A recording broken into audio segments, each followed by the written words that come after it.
Halo semuanya, Assalamualaikum warahmatullahi wabarakatuh. Salam Om Swastiastu, Namo Buddhaya, Sahabat dan salam sejahtera bagi kita semua. Selamat sore, Bapak, Ibu, Mas, Mbak, dan semoga sehat selalu dan diberi keberkahan. Terima kasih kepada para peserta webinar yang sudah menyempatkan hadir pada sore hari ini. Terima kasih juga kami ucapkan kepada Ibu Mutiara Ika Aprilia dan PT Anabatik Digital Raya sudah bersedia menjadi narasumber di webinar Soft Skill for Successful Career. Kenalkan, saya Muhammad Haikal dari Career and Alumni Center Kalb Institute yang akan menjadi host pada acara kita hari ini, yaitu webinar skill for career or successful career.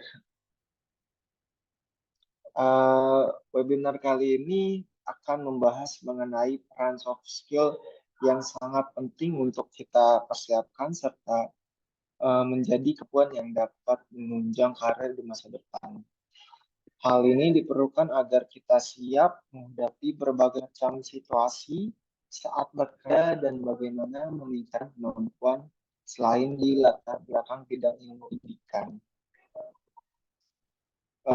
Agenda webinar kali ini adalah pertama pembukaan, lalu akan masuk materi utama, setelah itu kita akan sesi tanya jawab. Setelah nanti materi utama dijelaskan oleh Bu Mutiara, Mas Dana bisa bertanya terkait topik webinar kali ini yang nantinya akan dijawab oleh Ibu Mutiara selaku narasumber webinar. Sebelum kita memulai acara pada sore hari ini, izin saya sampaikan beberapa peraturan webinar berlangsung. Yang pertama, mohon teman-teman bisa merename atau mengganti nama Zoom menjadi nama underscore universitas atau institusi.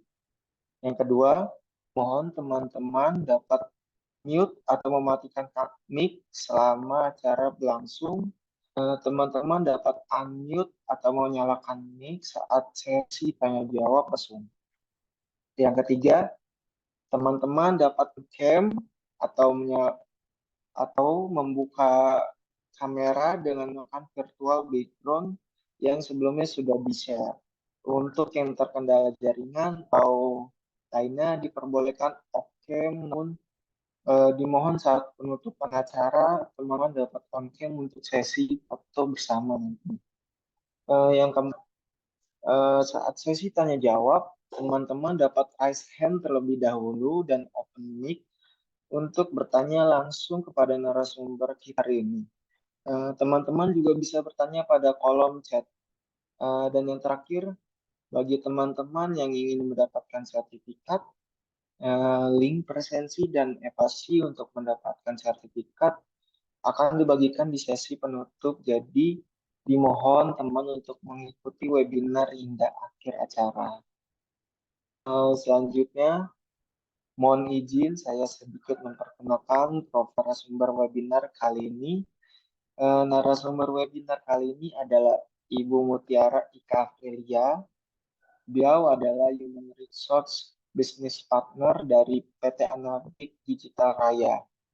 Beliau sudah berpengalaman lebih dari 5 tahun di bagian Human Resource dan alumni Universitas Teknologi Yogyakarta jurusan Psikologi. Tanpa berlama-lama lagi, waktu dan tempat kami persilakan untuk Ibu Mutiara. Selamat sore, Bu. Sekarang memulai untuk pembahasan materi utamanya. Oke, terima kasih Mas Haikal. Selamat sore teman-teman. Apa kabarnya nih semua? Baik ya? Semoga sehat-sehat teman-teman. Thank you sudah hadir di kesempatan hari ini. Kita meskipun belum bisa ketemu secara offline, kita bisa ketemu secara online. Thank you teman-teman. Kita di sini saling belajar ya teman-teman ya. Jadi nanti saat pemaparan materi, jika teman-teman ada yang mau sharing atau mungkin ada yang mau menambahkan gitu ya, boleh banget bisa lewat kolom chat atau nanti kita diskusi secara langsung. Nah, tadi sudah sempat dikenalin juga sama Mas Haikal, cuma sebelum kita masuk ke topik materi sore hari ini, saya mau memperkenalkan dulu nih Anabatik Digital Raya kepada teman-teman semua. Jadi kayak seperti peribahasa yang pada umumnya ya teman-teman tak kenal maka kata sayang. Jadi kita kenalan dulu nih sama Anabatiknya nanti sebelum kita masuk ke sesi materinya. Sebentar saya coba share screen dulu.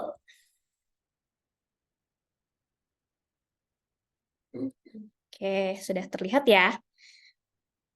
Oke, jadi di sini saya mewakili PT Anabatik Digital Raya bekerja sama dengan Kalbis Institute di apa ya di bidang kita ada perekrutan, kemudian juga ada kolaborasi ya, banyak jenisnya kolaborasi dari perusahaan dan institusi pendidikan karena seperti yang kita ketahui, ketika kita setelah lulus, setelah melakukan atau melalui berbagai tahap proses pendidikan, pastikan ke depannya ini akan membutuhkan atau akan masuk ke dunia kerja gitu ya. Dan kita sebagai perusahaan mendukung hal-hal seperti ini, sharing session, kemudian juga guest lecture.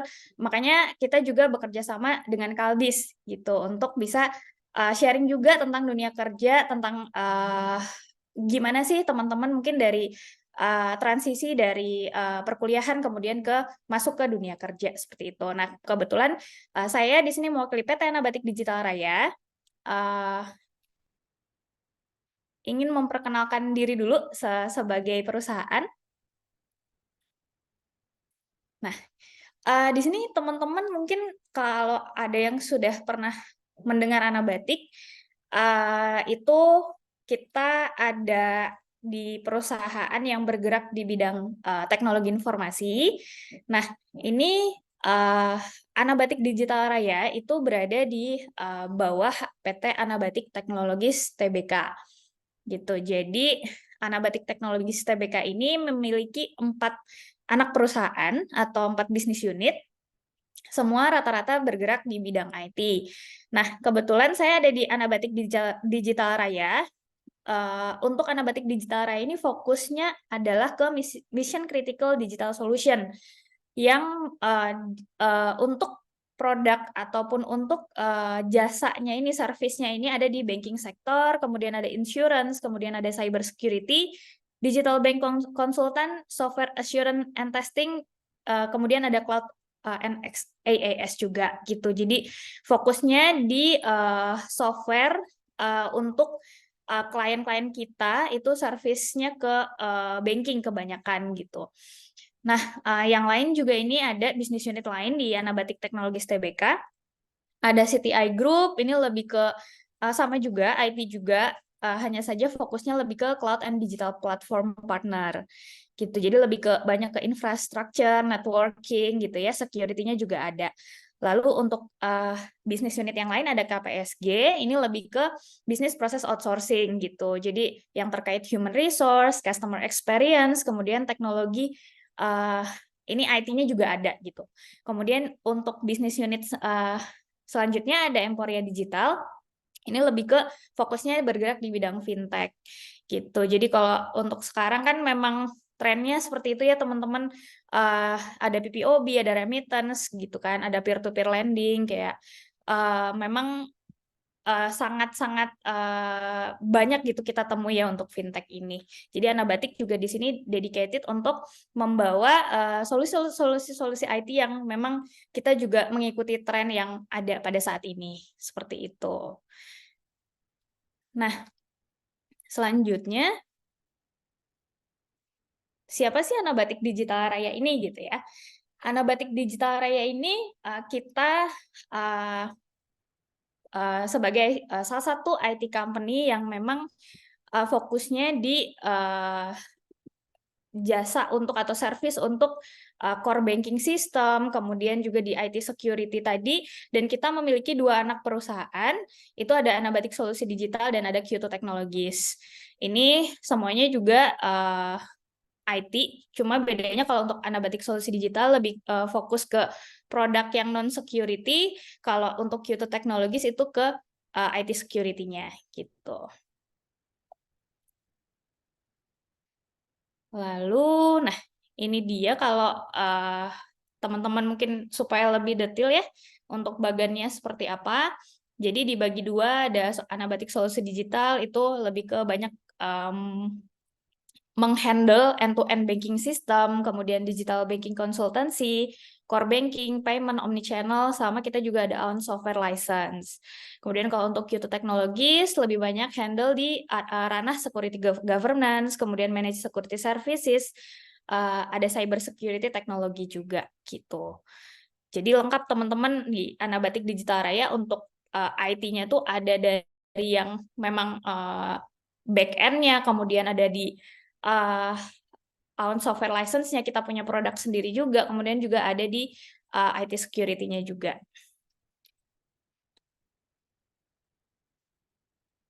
Nah, sebagai perusahaan, Anabatik Digital Raya juga berkomitmen untuk memiliki corporate value dan kemudian ada visi dan misi juga. Jadi untuk visi Anabatik Digital Raya menjadi perusahaan IT yang memberikan solusi yang terbaik untuk banking dan financial services industry khususnya. Kemudian untuk misinya kita juga untuk mendeliver solusi dan service yang dengan kualitas yang bagus gitu ya, dengan knowledge yang deep juga, kemudian juga untuk bisa meningkatkan customer values gitu, dan untuk kita ingin mendeliver juga untuk values untuk ke stakeholder gitu. Jadi fokus di customer, people, shareholder, sama partner juga. Nah, untuk mencapai visi dan misi tersebut, Anabatik punya corporate value yaitu CITEL. Jadi CITEL ini singkatan dari Customer Orientation, Integrity, Teamwork, Excellence, dan Learning. Jadi teman-teman Anabatician, kalau kita panggil karyawan Anabatik itu Anabatician, ini diharapkan mempunyai 5 corporate value ini untuk menjadi perusahaan IT yang sesuai dengan visi dan misi yang kita bawa gitu.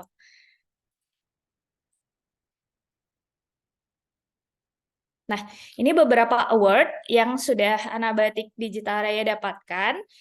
Ini ada dari magazin, kemudian ada juga dari Warta Ekonomi, ada dari kita ada certified untuk CMMI. Jadi untuk software development, kalau di perusahaan IT itu ada untuk bikin own software license itu butuh sertifikasi dulu gitu. Jadi kita punya CMMI Maturity Level 3, di mana nggak semua perusahaan IT punya sertifikasi itu, dan ada TR3 data center juga.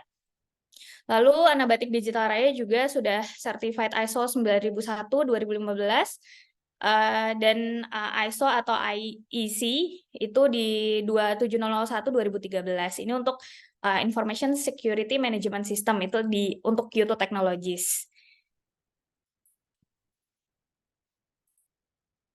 Nah, ini ada beberapa prinsipal yang bekerja sama dengan Anabatik. Rata-rata memang yang berkaitan dengan IT ya, teman-teman.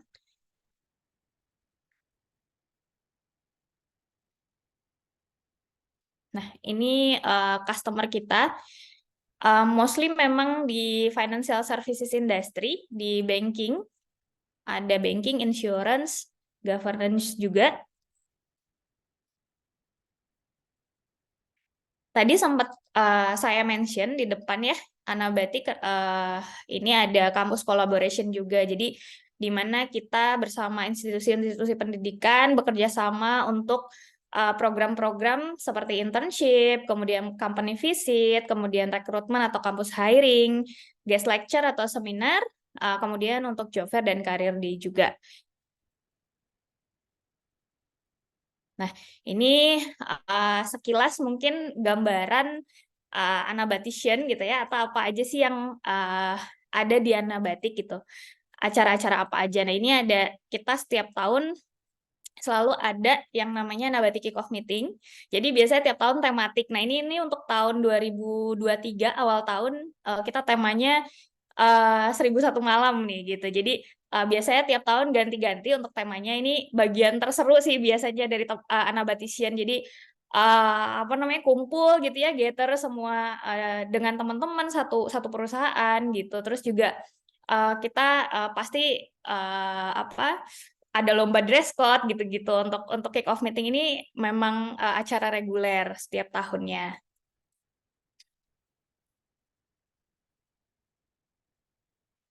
Ini juga ada beberapa kegiatan employer branding dan employee engagement. Salah satunya outing.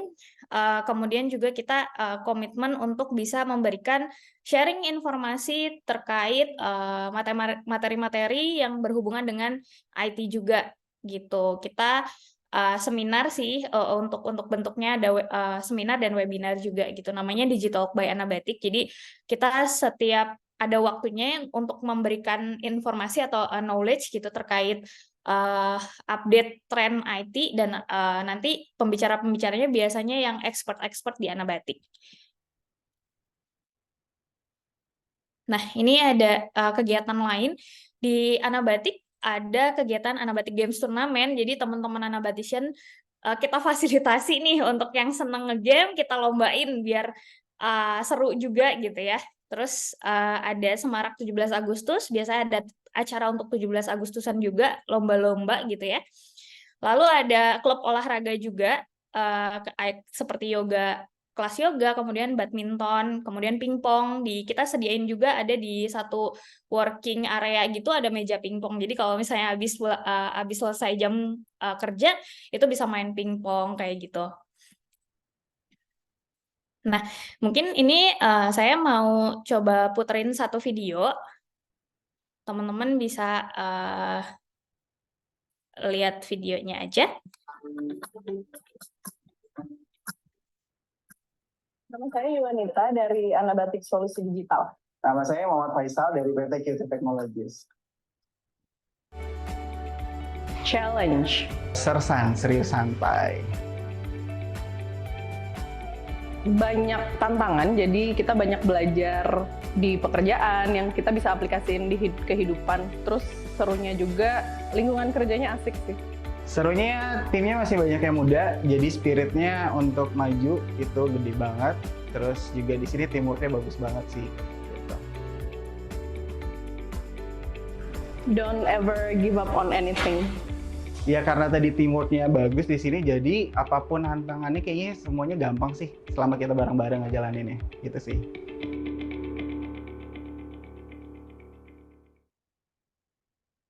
Oke, nah itu ada beberapa testimoni gitu ya dari Anabatician yang memang bekerja di sini masih pada muda-muda katanya ya, jadi semangat kerjanya juga tinggi.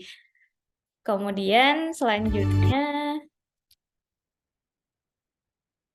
nah ini untuk lokasi kantor kita, jadi ada 2 teman-teman, ada di head office untuk saat ini di Geraha Anabatic di Sumarekon Serpong, Tangerang. Kemudian ada juga di Jakarta, di Geraha BIP di Gatot Subroto ya, di Setiabudi. Jadi memang kebanyakan sih untuk saat ini teman-teman yang berkaitan dengan teman-teman teknikal gitu kita biasa sebut itu banyak yang untuk penempatannya di Geraha BIP di Jakarta gitu. Kalau untuk head office ini lebih ke operasional support back office gitu, seperti HR, finance accounting itu di head office-nya. Nah, di sini juga teman-teman mungkin bisa cek juga, ini ada beberapa sosial media kita, jadi teman-teman kalau pengen ngepoin lebih lanjut gitu Anabatic tuh kayak apa sih gitu, kegiatannya ngapain aja, jadi Anabatician itu bisa banget ada di website, ada di LinkedIn, ada di Instagram juga, ada di YouTube-nya juga gitu. Nah, untuk selanjutnya, mungkin kalau terkait lowongan kerja apa sih gitu yang lagi Anabatic buka gitu, itu nanti bisa di-share oleh rekan saya, Mbak Amelia di kolom chat. Jadi teman-teman juga bisa kepoin juga apa sih yang lagi dibuka lowongannya di Anabatic. Seperti itu teman-teman untuk perkenalan Anabatic Digital Raya. Semoga teman-teman bisa makin lebih kenal, lebih tahu gitu ya. Oh, Anabatic tuh apa sih? Anabatik itu siapa. Jadi nanti ketika mungkin lihat logo Anabatik di suatu media sosial atau apa udah kebayang gitu Anabatik itu perusahaan apa kayak gitu. Oke, mungkin ini kita lanjut aja ya teman-teman ke topik atau materi yang akan kita diskusikan di sore hari ini. Mbak Amelia mungkin bisa dibantu untuk share screen.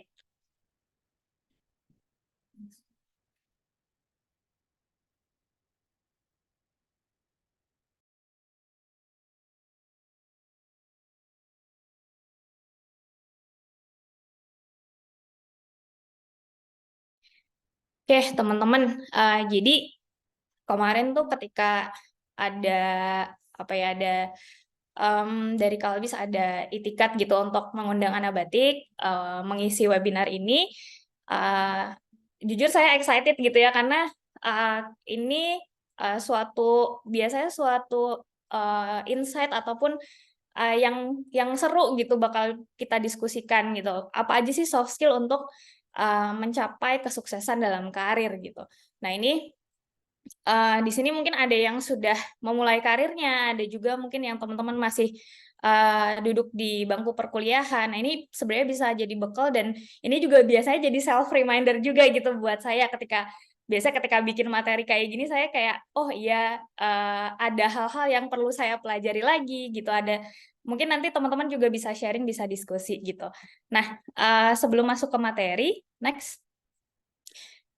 Kita kenalan lagi nih gitu ya. Jadi kalau misalnya kita belum kenal kan juga harus kenalan ya biar kenal gitu. Jadi saya Mutiara, biasa sih dipanggil Muti gitu. Saat ini posisinya sebagai Human Resource Business Partner di Anabatik Digital Raya. Tadi juga udah sempat disampaikan sama Mas Haikal, saya lulusan dari Universitas Teknologi Yogyakarta, jurusan psikologi gitu. Nah, di Anabatik udah dari kapan nih Mbak gitu? Udah dari semenjak 1 tahun setelah lulus gitu. Jadi dulu sempat kerja dulu di sebuah perusahaan insurance gitu sebagai customer relation officer. Kemudian setelah 1 tahun saya switch karena memang passion saya di dunia HR gitu ya. Jadi akhirnya ada lowongan di Anabatik, lalu apply, masuklah sebagai rekrutmen officer dulu gitu. Nah, dari 2014 sampai 2021 saya diamanati di posisi rekrutmen itu atau talent acquisition and employer branding specialist. Jadi di tahun 2021 ini ada pergantian lagi gitu ya, pergantian posisi. Jadi talent and organization management officer, lalu di 2023 ini saya mendapatkan challenge juga sebagai human resource business partner gitu. Jadi di Anabatik memang cukup lama gitu ya dan ini ini juga balik lagi tadi ke topik kita sore hari ini gitu. Karir yang pengen kita ambil itu karir yang kayak gimana gitu. Nanti kita ngobrol-ngobrol lebih lanjut. Next. Nah, agendanya ini mungkin kita kalau saya pengen ngawalin dari apa sih dream job dari teman-teman yang ada di sini gitu. Kemudian juga nanti ada essential soft skill yang kita harus punya. Lalu baru setelah itu kita akan bahas tentang how to elevate your career. Jadi setelah kita punya soft skill, gimana sih caranya untuk bisa elevate karir kita. Next. Nah, ini saya pengen tahu dulu nih teman-teman, boleh dong di chat di kolom chat teman-teman ketik apa sih dream jobnya teman-teman gitu. Boleh yang sudah bekerja ataupun yang sekarang masih di bangku perkuliahan boleh di kolom chat, pengen tahu dulu nih dream jobnya teman-teman apa. Karena kan dulu tuh kita waktu masih kecil suka ditanya cita-cita ya teman-teman, cita-cita kamu jadi apa? Rata-rata kan kayak oh mau jadi dokter kayak gitu, terus mau jadi polisi, bahkan mungkin ada yang pengen jadi astronot gitu kan ya. Nah, untuk saat ini dream job teman-teman apa sih? Oke. Ada Kak Jody nih, Kak Jody di bidang pelayanan seperti call center atau kontak center. Wah, pasti Kak Jody ini orangnya sabar nih karena karena kalau untuk call center dan kontak center itu pasti kan berkaitan sama komplain orang-orang yang memang kita juga yang hadapi beragam gitu ya. Oke, lalu ada Kak Yosepin, mimpi pekerjaan saya jadi data scientist, web developer, dan buka bisnis. Keren banget nih mimpinya. Oke, lalu ada Kak Kirana, sosial media spesialis. Ini memang lagi marak ya sekarang ya, sosial media spesialis itu banyak jadi pilihan gitu ya. Bisa karena bisa remote working, bisa dari mana aja gitu, dan kreativitasnya terus-terusan nggak mati gitu ya. Kemudian ada Kak Novi bidang administrasi tapi jurusan pendidikan biologi. Oke, it's okay Kak. Ini kita nanti akan bahas ke depannya, kita akan diskusikan tentang passion dan apa yang mungkin related gitu ya sama jurusan ataupun background pendidikan kita. Oke, Kak Jeki pengusaha. Kak Tati ini wirausaha. Kemudian ada Kak Reza content creator di YouTube. Oke. Ada lagi teman-teman mungkin yang mau share apa sih dream job teman-teman di sini? Oke. Kak Kirana aku narsis. Oke, nggak apa-apa Kak. Narsis itu memang perlu kalau sekarang untuk menunjukkan eksistensi. Nanti kita bahas juga ke depannya. Ada satu pembahasan yang emang itu butuh juga kita gitu. Kak Jody, jujur kesabaran aku setipis tisu, cuman kita harus profesional. Bener Kak, ini bener banget. Jadi dengan bekerja di tempat pelayanan, kita juga jadinya terlatih gitu ya untuk melatih kesabaran, untuk tahu tempat mana yang kita harus punya punya kesabaran, sama kita di mana penempatannya lah gitu. Kita harus tahu tempat gitu. Kak Anandra, wakil rakyat, oke. Kak Rivaldi, anggota DPR. Oke, ada lagi teman-teman yang mau sharing? Oke, kalau belum ada, kita lanjut aja. Next. Nah, di awal ini kita mau bahas dulu apa sih itu karir gitu ya. Karena kan yang menjadi topik utama pada sore hari ini adalah karir gitu ya. Kalau berdasarkan KBBI ini, karir adalah perkembangan dan kemajuan dalam kehidupan, pekerjaan, dan jabatan. Atau jabatan. Nah, atau bisa juga dikatakan pekerjaan yang memberikan harapan untuk maju. Gitu. Jadi karir ini adalah biasanya menjadi suatu tujuan kita ketika kita memutuskan untuk membuat suatu karya gitu ya teman-teman ya. Oke, next. Nah, tadi nih teman-teman udah banyak yang ngebahas di kolom chat kayak aku narsis soalnya mau jadi sosial media spesialis gitu, terus mau jadi customer service gitu, karena di sini mau melatih kesabaran gitu. Nah ini sebenarnya kalau kita mau masuk ke ada yang namanya teori Holland gitu tentang career choice gitu. Jadi teman-teman ketika teman-teman memutuskan untuk masuk atau mengambil suatu jurusan gitu ya, dari sekolah kan dulu waktu sekolah SMA itu udah ada penjurusan ya, ada IPS atau IPA gitu. Terus ketika kuliah juga pasti kita memutuskan atau memilih jurusan yang sesuai gitu, dikira-kira sesuai sama kita. Nah ini sebenarnya ada teorinya teman-teman, yaitu teori Holland. Nah teori Holland ini jadi dia ini menghubungkan antara interaksi individu dengan lingkungan gitu. Jadi apakah dia dapat menghasilkan karakteristik pilihan pekerjaan dan dengan penyesuaian lingkungan pekerjaannya gitu. Jadi kayak kan tadi karena aku narsis, aku mau jadi sosial media spesialis atau mau jadi content creator gitu kan, karena berani tampil di depan umum kayak gitu. Nah itu sebenarnya sudah ada analisanya gitu sebelumnya.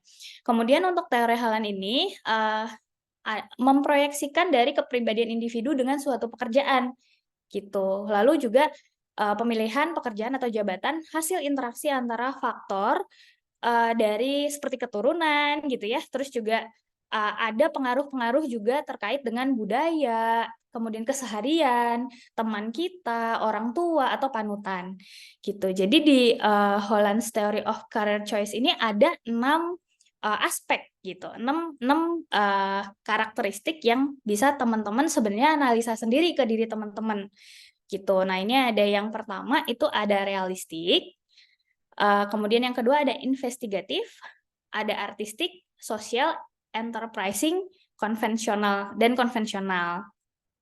Gitu. Nah, untuk lebih detailnya boleh di next slide.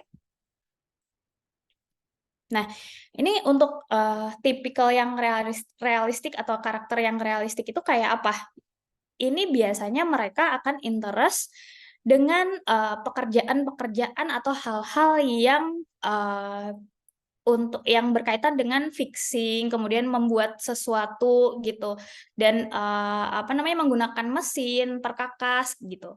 Nah, ini skill yang utama gitu yang biasanya dimiliki oleh karakter-karakter yang realistik ini, dia akan mudah untuk berkaitan dengan atau mengoperasikan alat gitu, mesin, kemudian kayak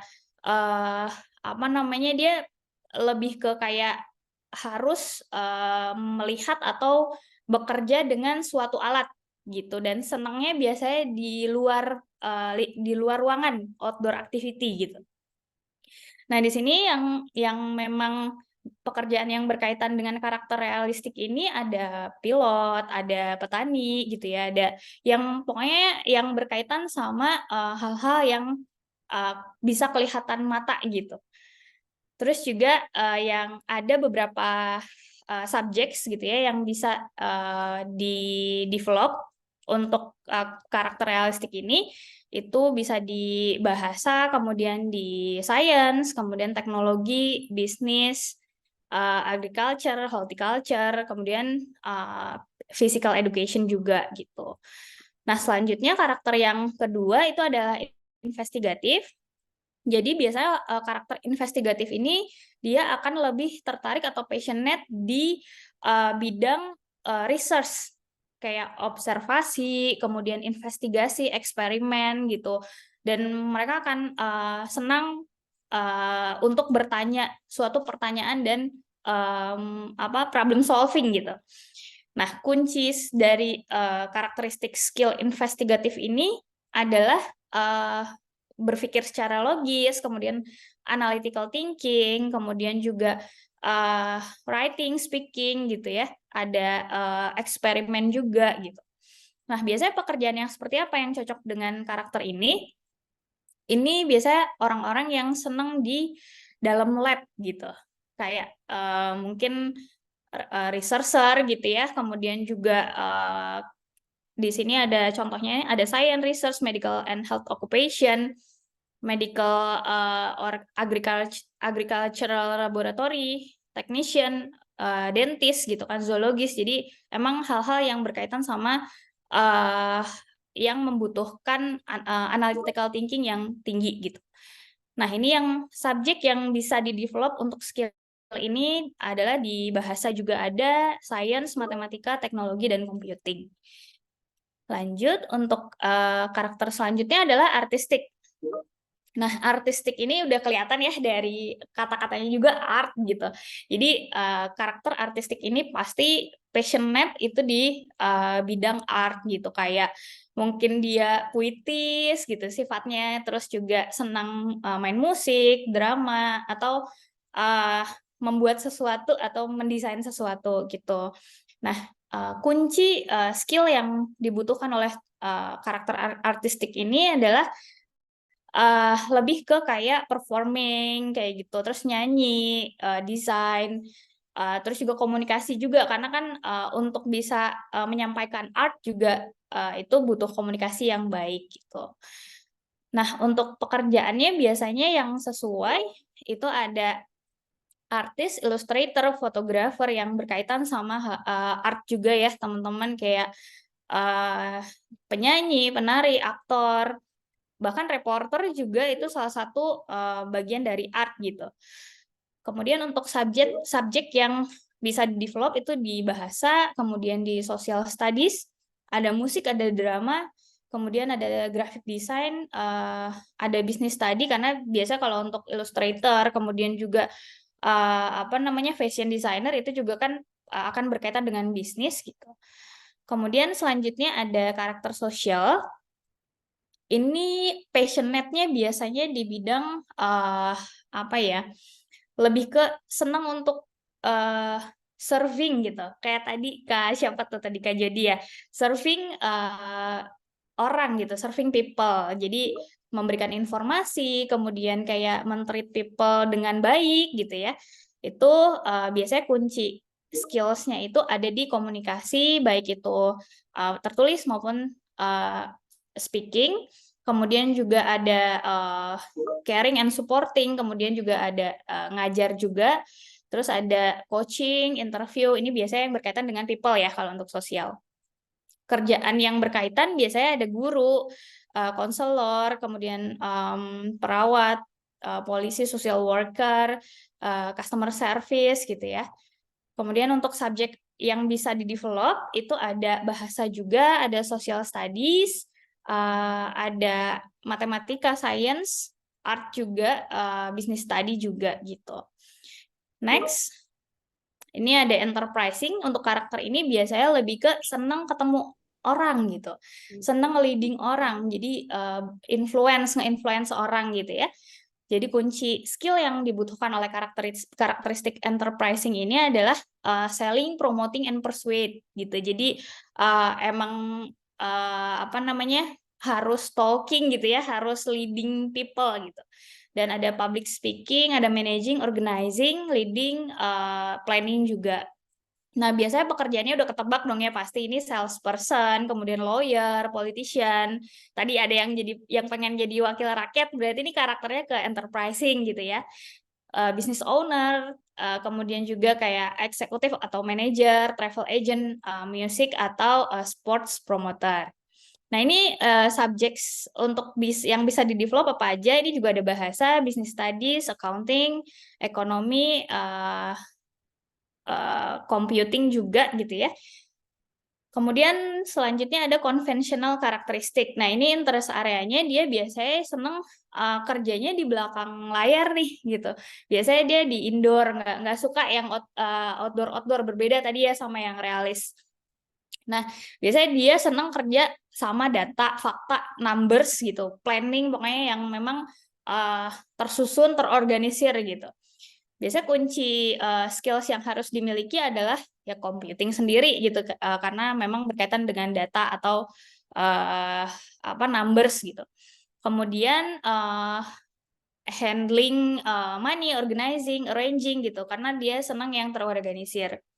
Biasanya pekerjaan yang relate itu ada sekretaris, resepsionis gitu, back office, kemudian juga ada operator komputer gitu ya.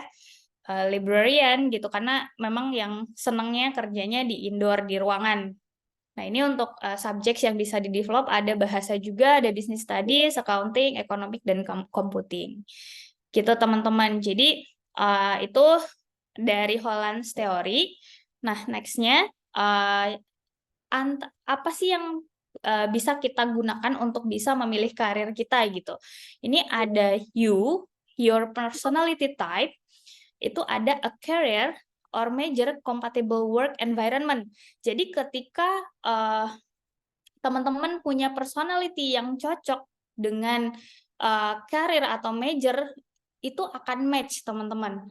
Dan ini ketika sudah match kedua poin ini, itu akan membawa teman-teman kepada karir yang successful itu gitu, dan ada kepuasan juga dalam diri teman-teman ketika teman-teman mengerjakan atau berada di path yang sesuai teman-teman passionate gitu.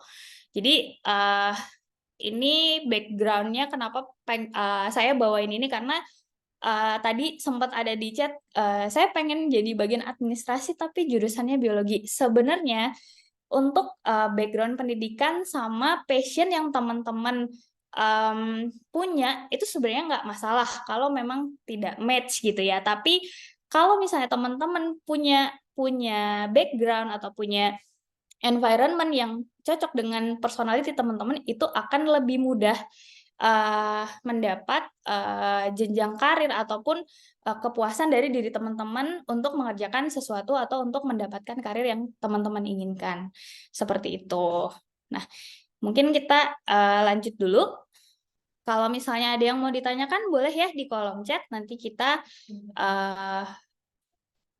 bacakan gitu ya.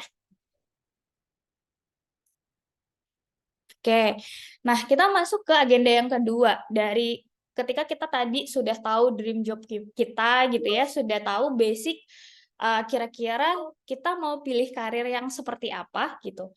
Mungkin oh ya tadi untuk Holland's Theory itu sebenarnya ada satu tools alat tes psikologi namanya Riasek juga gitu. Jadi teman-teman kalau misalnya punya kesempatan untuk mungkin tes gitu ya, tes Riasek itu boleh banget gitu untuk mungkin kayak sekarang lagi ada di galau-galau pengen kemana ya gitu. Aku belum tahu nih ke depannya mau kayak apa. Tuh yang udah kerja biasanya juga kayak ada quarter life crisis gitu ya. Itu kayak boleh mungkin cari-cari tes Riasek itu supaya bisa teman-teman mengkaji diri lagi kira-kira ke depannya aku tuh mau seperti apa sih kayak gitu ya. Nah, kemudian masuk ke topik essential soft skill you need to have gitu. Apa aja sih soft skill yang bisa menunjang teman-teman untuk bisa sukses ataupun bisa improve gitu ya di perjalanan karir teman-teman nantinya. Next. Nah, ini yang pertama sebelum masuk ke soft skill apa aja, saya pengen teman-teman punya basic dulu untuk punya personal brand sendiri gitu.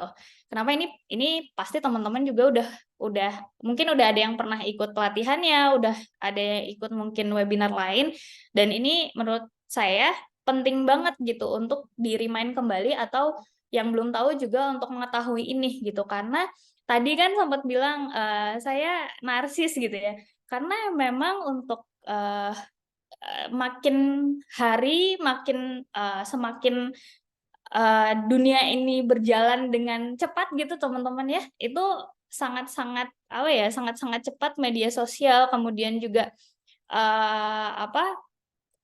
kita butuh untuk bisa menjual diri kita gitu. Ini menjual dalam tanda kutip ya teman-teman, bukan menjual exact menjual diri kita enggak gitu. Ntar jadi human trafficking lagi enggak. Jadi ini kita butuh menjual diri kita kepada halayak gitu. Apa sih yang jadi kekuatan dari diri kita untuk bisa tadi mencapai goals atau karir yang teman-teman inginkan gitu. Nah, personal branding ini adalah proses pembentukan persepsi masyarakat atau publik terhadap aspek yang dimiliki seseorang. Jadi aspek ini meliputi kepribadian, kemampuan, nilai, serta persepsi positif yang ditimbulkan atau yang ada dalam individu kita. Gitu. Sebenarnya untuk definisi personal branding itu banyak sekali, tapi ini saya ambil dari buku Personal Branding Code milik Sile Agung Wisesa. Jadi sebenarnya untuk personal branding ini memiliki fungsi itu sebagai usaha menunjukkan kemampuan, keunikan, spesialisasi dan citra diri yang kita miliki gitu sebagai seorang yang memiliki value gitu ya.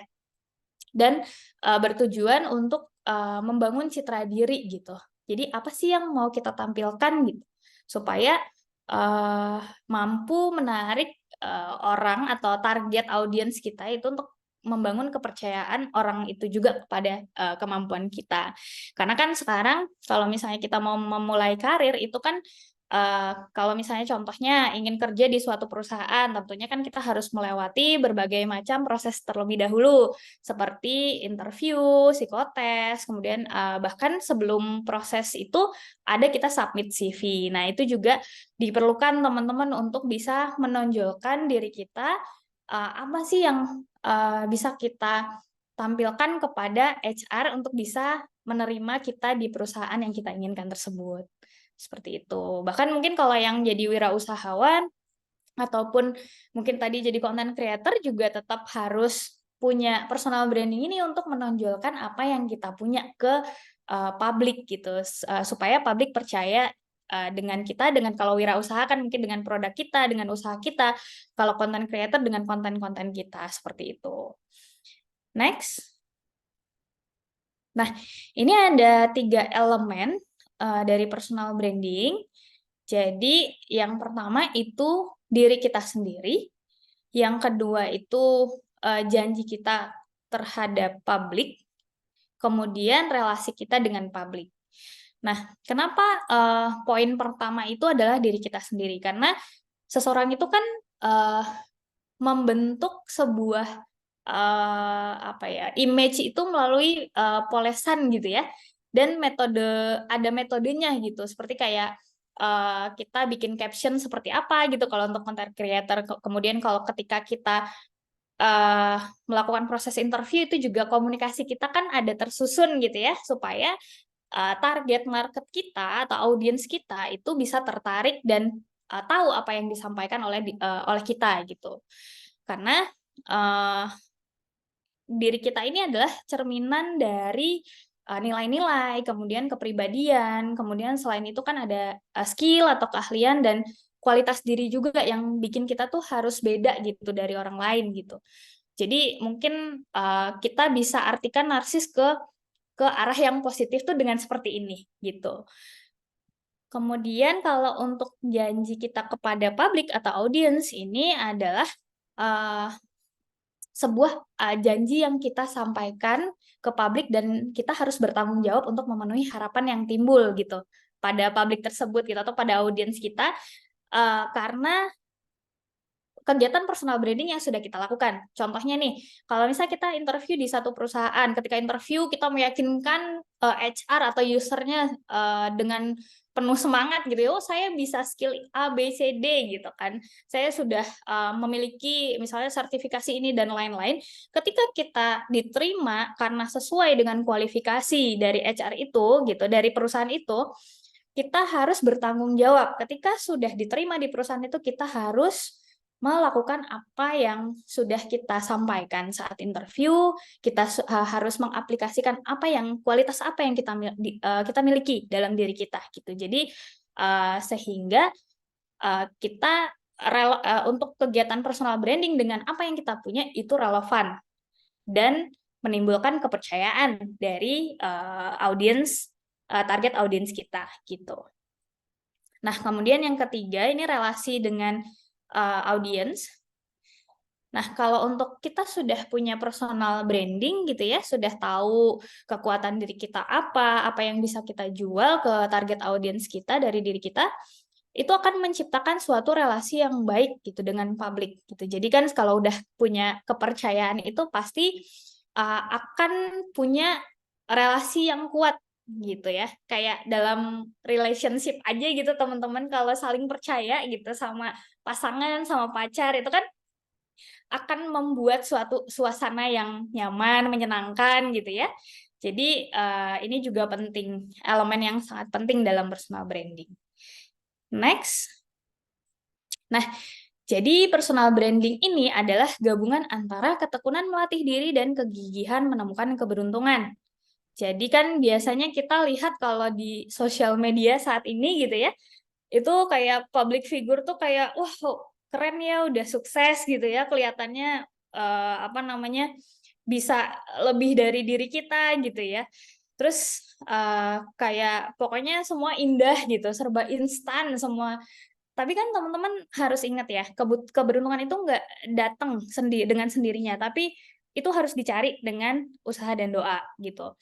Jadi yang namanya personal branding itu bisa gagal kalau nggak ada keinginan kuat untuk tekun dan gigih dalam mencari keberuntungan itu. Nah, jadi kalau namanya keberuntungan itu kesempatan yang terus-menerus dicari gitu.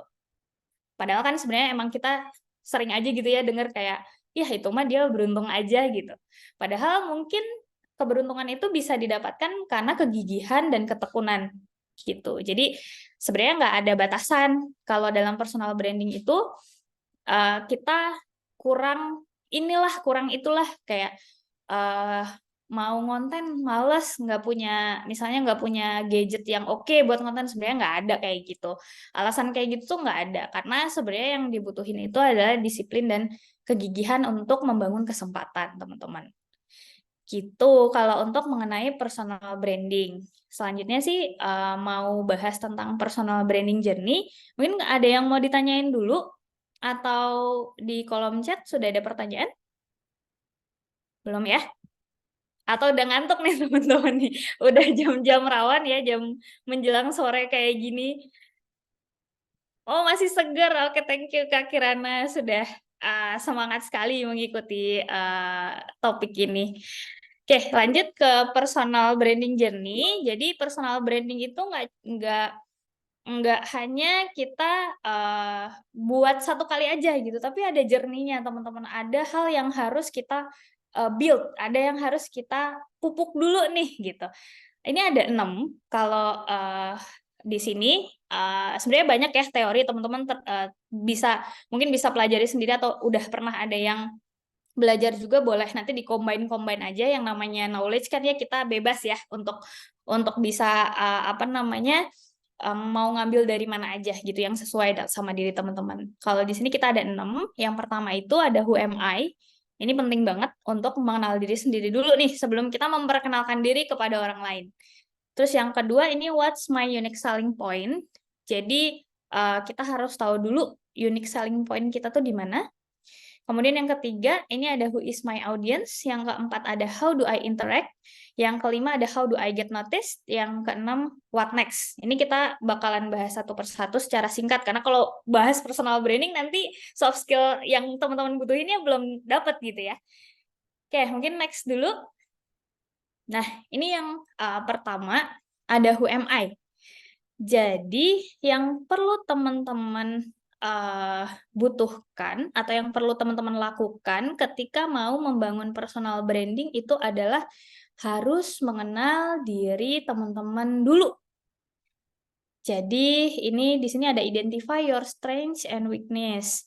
Nah, ini pasti teman-teman harus tahu dulu kelebihan dan kekurangan diri. Itu bisa bantu teman-teman untuk menggali potensi diri. Sering kali nih yang saya sering temukan gitu ya sebagai HR, kalau lagi interview atau lagi minta untuk isi biodata gitu, pasti yang sering kali diisi tuh pertama kali negatifnya dulu teman-teman. Rata-rata kayak begitu. Dan susah, kalau apa ya kelebihan dari saya? Lama gitu nyarinya. Padahal sebenarnya teman-teman itu bisa loh untuk menggali apa yang jadi kelebihan teman-teman itu dengan cara bertanya kepada orang terdekat gitu. Tapi yang jangan yang judgement ya teman-teman ya. Jadi emang harus cari orang terdekat yang netral, yang bisa support teman-teman untuk bisa tahu membantu teman-teman mengetahui kelebihannya kayak gitu. Terus juga selain itu teman-teman sebenarnya bisa konsultasi atau cari mentor atau coach. Nggak perlu yang profesional, nggak, tapi misalnya punya senior di kampus atau di tempat kerja gitu, teman-teman rasa, wah ini orangnya bisa nih dijadiin mentor atau bisa diteladani gitu ya, itu bisa ngobrol-ngobrol kayak gitu, konsultasi apa nih kira-kira yang dilihat nih kelebihan dari diri kita gitu ya. Atau memang kalau teman-teman mau lebih profesional, teman-teman bisa melakukan tes kepribadian atau psikotes gitu ya ke psikolog gitu ya, itu bisa gitu. Jadi untuk teman-teman bisa mengetahui apa yang harus diimprove dari diri teman-teman atau yang teman-teman sudah punya gitu sebagai kelebihan teman-teman gitu. Nah, kemudian setelah kita identifikasi, kita juga harus punya value gitu. Jadi sebagai manusia gitu ya, kita pasti punya nilai-nilai yang kita anut gitu. Nah, kita explore value dari diri kita tuh apa aja gitu. Karena value ini adalah sebuah nilai yang jadi panduan kita gitu. Untuk kita bersikap, mengambil keputusan, terus juga nggak cuman dalam karir, nggak cuman dalam perkuliahan atau pekerjaan, tapi di berbagai aspek kehidupan kita. Gitu. Nah, value diri ini penting banget buat memotivasi kita untuk melakukan sesuatu. Gitu. Contohnya mungkin lebih ke kayak disiplin ya. Kita misalnya saya memilih punya value itu disiplin. Jadi apapun yang kita lakukan dalam pekerjaan atau dalam kegiatan sehari-hari itu kita berpatok kepada kedisiplinan itu, gitu. Jadi ketika kita sudah menjalankan kedisiplinan itu, berarti kita punya panduan dan punya kelebihan untuk mengembangkan personal branding kita, kayak gitu. Lalu selanjutnya ada picturing yourself. Ini caranya gimana? Ini lebih ke citra diri gitu atau self image. Jadi maksudnya ini lebih ke gambaran mental yang kita buat mengenai diri kita yang bertujuan supaya orang lain tuh tahu gitu diri kita seperti apa dan yang ingin kita tampilkan kepada orang gitu. Nah, ini yang harus diperhatikan dalam pembentukan self image itu ada pakaian, ada bahasa tubuh, ada tata krama gitu, teman-teman. Jadi ini kita lebih ke kayak pengennya diri kita tuh untuk tampil ke orang lain tuh seperti apa sih gitu.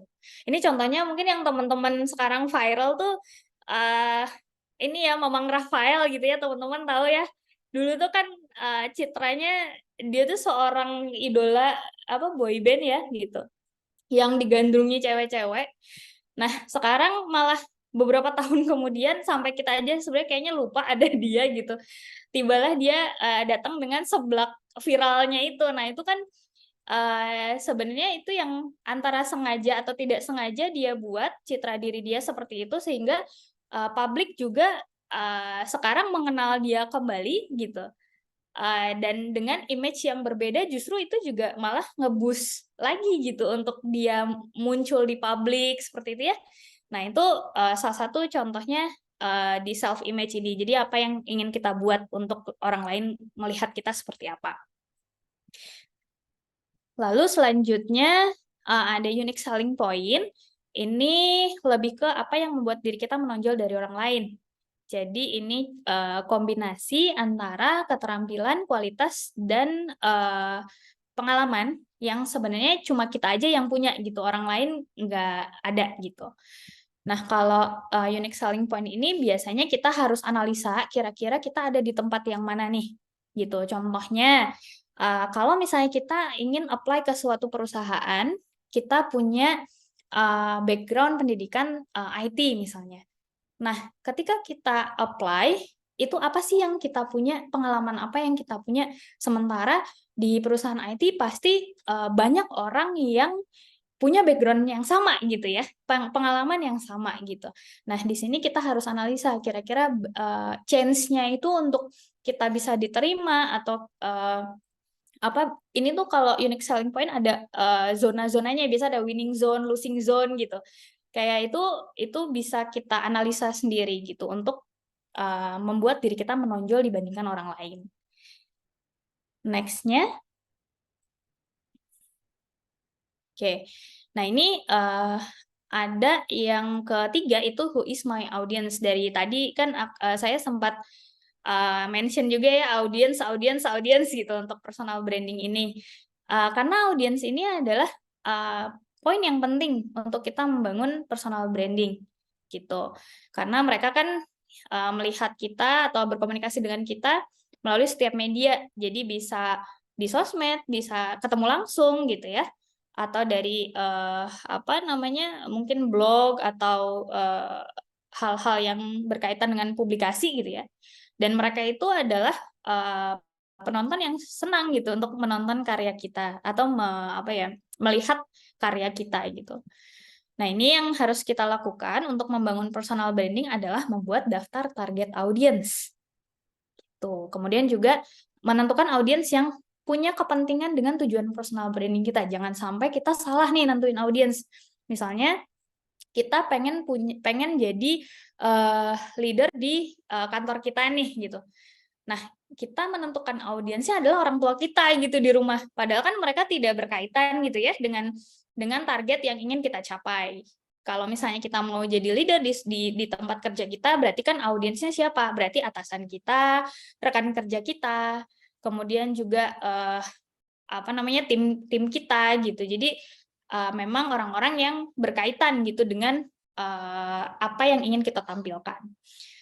Ya, contoh-contohnya sih kayak ya tadi ya kalau di kantor itu ada atasan kita, rekan kerja kita, bawahan kita mungkin kalau yang sudah jadi leader, terus juga kalau di kampus mungkin dosen kita gitu ya, teman satu kelompok kita gitu. Jadi memang mereka yang akan menikmati atau mereka yang mendapatkan informasi atau self image kita gitu. Kemudian selanjutnya how do I interact? Ini lebih ke mengeksplor emotional intelligence ya teman-teman. Jadi kecerdasan emosional itu penting banget gitu. Tadi kan sempat juga ada di chat mau jadi customer service karena mau melatih kesabaran. Itu benar banget apa ya, itu harus dilatih gitu karena nggak hanya di satu job aja, tapi ini emotional intelligence ini butuh di setiap orang gitu ya, karena hal ini merupakan kombinasi dari kesadaran diri, pengendalian diri, dan empati. Jadi sebenarnya sama juga pentingnya dengan pemikiran rasional, pengetahuan, dan teori gitu sih teman-teman. Jadi biasanya orang yang punya tingkat kecerdasan emosional yang baik itu bisa menghadapi situasi-situasi sulit dengan tenang dan efektif gitu. Jadi nggak meledak-ledak gitu ya. Tadi nggak setipis tisu emosinya ketika ngadepin customer gitu. Jadi aware gitu, mana yang harus ditampilkan dan mana yang harus diminimalisir. Nah, komponen dari emotional intelligence atau kecerdasan emosional ini ada salah satunya self awareness. Jadi gimana kita sadar bahwa perasaan kita ini terbentuk dari kebiasaan emosi kita gitu. Jadi kita sadar ketika kita merasakan suatu emosi, oh ya itu emosi kita loh gitu. Terus juga ada self regulation, jadi ini kemampuan mengontrol diri yang dapat mempengaruhi pikiran, perasaan, motivasi, dan tindakan kita gitu. Jadi kalau kita nggak punya self regulation yang baik, itu kita nggak akan bisa kekontrol tuh, mau marah di mana aja gitu, lagi meeting marah gitu. Nah, itu akan berdampak mungkin dampaknya akan negatif gitu untuk personal branding kita. Makanya kita butuh self regulation juga. Kemudian ada motivation, ini juga kita harus punya motivasi gitu. Karena kalau mungkin kita kadang nggak punya tujuan gitu ya, mau ngapain gitu. Tapi nggak apa-apa sih sebenarnya, cuman kalau untuk motivasi ini membantu kita untuk tetap pada jalurnya teman-teman. Jadi kayak untuk ketika kita punya motivasi dan kita bisa mencapai goals kita, itu kan bisa kita rayakan ya pencapaiannya. Nah, itu yang bisa yang bisa bantu kita untuk tetap on track untuk dan ini menjadi bagian dari kecerdasan emosional juga. Gitu. Selain itu ada empati. Jadi empati ini kita butuh juga gitu untuk bisa lihat situasi dari sudut pandang orang lain. Kalau kata pepatah kita bisa ada di kaki orang lain gitu. Jadi dengan empati ini kita akan punya personal branding yang baik gitu. Nah, kemudian ada social skills juga. Ini lebih ke kemampuan untuk membangun hubungan gitu dan menangani konflik, karena kan manusia seyogyanya adalah makhluk sosial gitu. Oke, mungkin lanjut lagi. Nah, setelah itu journey yang kelima itu gimana sih caranya kita bisa ke notice gitu ya sama audiens kita. Nah, sebenarnya ada 3 sih yang kita yang sudah menentukan gitu personal branding dari diri kita. Jadi ada impact apa yang sudah kamu punya, kemudian juga dari unique selling point tadi, sama high priority audience member. Jadi kuncinya ada 3. Nah, dari sini teman-teman harus memiliki rasa percaya diri yang oke gitu. Kemudian konsisten dan jangan takut untuk menjalin relasi. Meskipun kalau Kak saya orangnya introvert gitu atau aku nggak suka gitu berkaitan sama orang banyak gitu. Ya itu balik lagi ke diri teman-teman mau gimana dengan personal brandingnya gitu. Kalau mau, karena kan tadi ya balik lagi personal branding itu nggak ada alasan untuk bisa mengembangkan diri kita gitu. Nah, untuk apa ya, platform mungkin yang bisa digunakan untuk bisa ke notice orang itu sekarang banyak banget. Dari mungkin zaman dulu gitu, zaman saya apply kerja gitu ya, itu masih pakai CV-nya harus kirim pos, kemudian harus ditulis satu-satu, fotokopi gitu kan. Ini Mbak Amel mungkin relate ya Mbak Amel. Mungkin siapa lagi nih di sini yang relate dulu gitu, kalau apply kerjaan tuh harus lewat pos gitu, terus nitip ke satpam gitu kan. Kalau sekarang udah mudah banget, tinggal klik, teman-teman udah bisa apply ke berbagai perusahaan yang teman-teman mau gitu. Jadi untuk platform online silakan digunakan semaksimal mungkin. Kalau untuk networking itu biasanya LinkedIn ya. LinkedIn itu profesional gitu. Jadi teman-teman bisa gunakan itu. Kemudian kalau untuk microblogging ya seperti daily life gitu ya, itu Twitter, Instagram, Facebook. Mungkin sekarang ada Threads. Siapa yang udah install Threads, pakai Threads. Terus juga ada kalau teman-teman misalnya senangnya writing gitu kan, itu ada WordPress, Blogspot. Masih ada nggak yang pakai Blogspot di sini? Ada Medium gitu untuk sekarang gitu kan.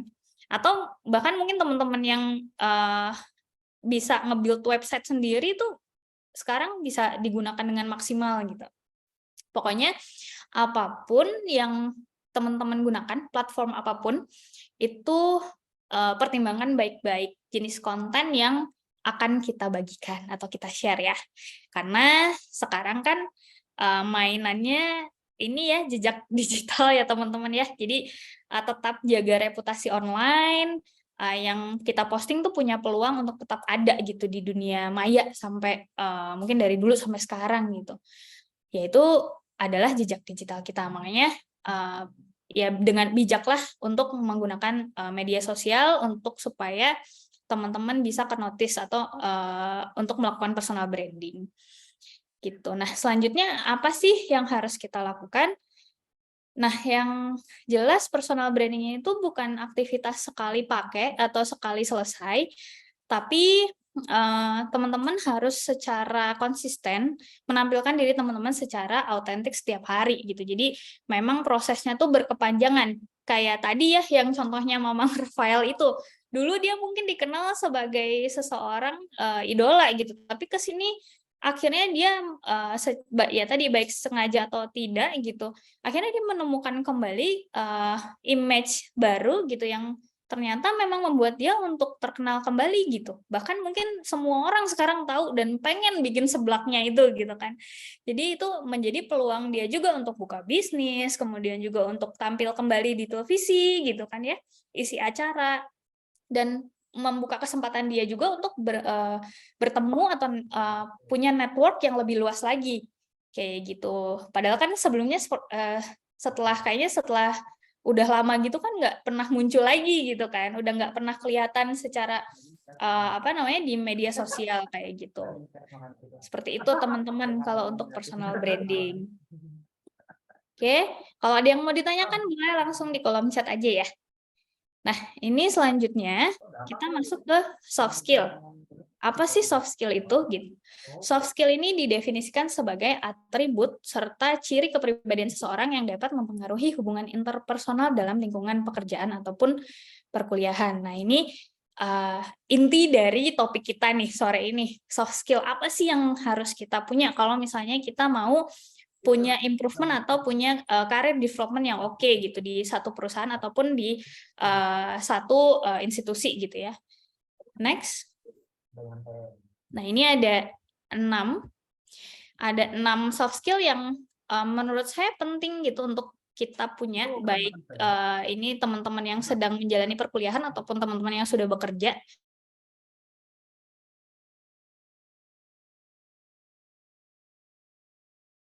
Negotiation. Next.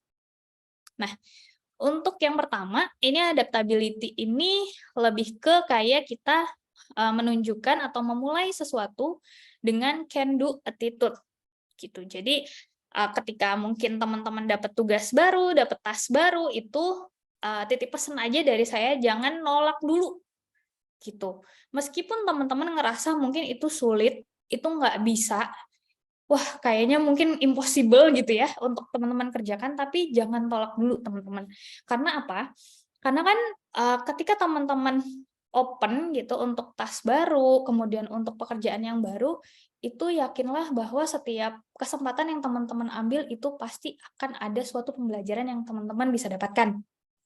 Gitu, karena kalau teman-teman sebatas rutinitas aja nih, terjebak dalam rutinitas, ya cuman misalnya pakai cara yang biasa teman-teman lakukan itu ya, itu nggak akan berkembang gitu. Jadi ya udah cuman gitu-gitu aja gitu. Nah, ketika ada kesempatan, ambil, meskipun nggak bisa, itu teman-teman harus coba kayak gitu. Nah, karena kan yang namanya perusahaan gitu ya, atau tren itu terus-menerus tuh akan update gitu ya. Ada teknologi baru lah, atau ada knowledge baru gitu. Nah, itu perlu teman-teman tunjukin bahwa teman-teman tuh siap gitu untuk berubah dalam hal yang baik gitu ya, untuk jadi teman-teman tuh dapat dinilai sebagai orang yang fleksibel dan adaptif gitu. Jadi jangan nunggu ada kesempatan datang juga gitu. Kalau misalnya kira-kiranya bisa dicari, carilah gitu. Tanyakan gitu apa yang kira-kira bisa dilakukan. Nah, kemudian komunikasi ini proses dua arah ya teman-teman, dan ini juga meliputi kemampuan untuk mendengarkan aktif, mengerti maksud atau instruksi yang diterima dan menyampaikannya dengan akurat. Komunikasi ini di mana-mana adalah kunci, mau di keluarga, mau dengan pasangan, mau di pekerjaan, mau di perkuliahan, ini dengan teman juga ini komunikasi adalah kunci. Karena ketika kita membangun hubungan dengan koneksi baru ataupun lama, itu dengan komunikasi yang baik ini kita akan punya hubungan jangka panjang.